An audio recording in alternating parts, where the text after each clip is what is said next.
Сделать городскую среду более удобной и безопасной для жителей, что в свою очередь будет способствовать улучшению качества жизни населения и развитию экономики регионов. Такую цель преследует федеральный проект формирования комфортной городской среды. И город Сунжа не стал исключением для преображений. Госпрограмму начали реализовывать с 2018 года. Улица Грозненская протяженностью 240 метров давно нуждалась в преображении. И в прошлом году объект благоустроили. Здесь проведены следующие работы. Здесь огромная парковочная зона на 82 автомобильных места.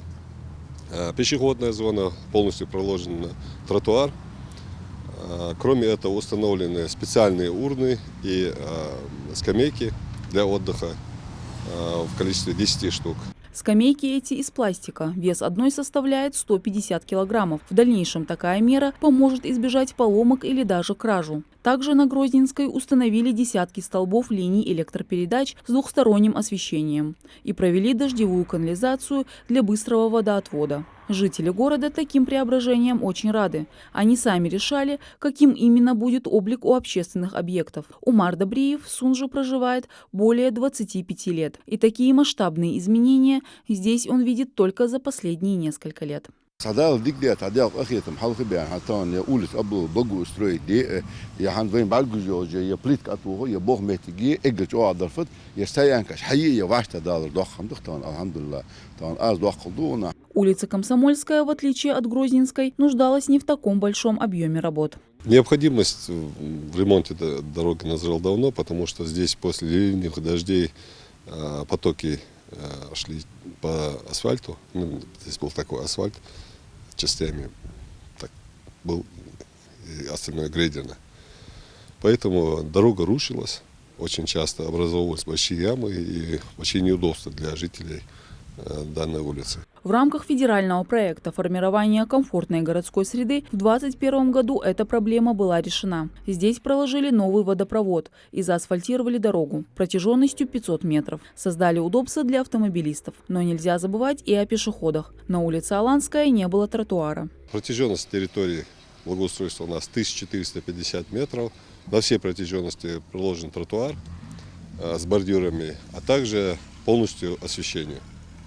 То есть данная территория была, она за городом находится, после железной дороги, поэтому в ночное время здесь было очень темно. Сейчас в данное время здесь освещение очень хорошее и благоустроен тротуар. Территории, на которых располагаются социально значимые объекты, стоят на первом месте в списке для благоустройства. Здесь, как правило, фронт работ намного больше. На улице Победы расположены контора газораспределения и Сунжинская центральная районная больница. Светлана Шевцова работает заместителем главного врача. Комфорт для жизни – это важная составляющая здоровья, говорит женщина. Большой наплыв у нас пациентов, людям все-таки нужно где-то ставить свой транспорт. Поэтому хотелось бы отметить это положительно.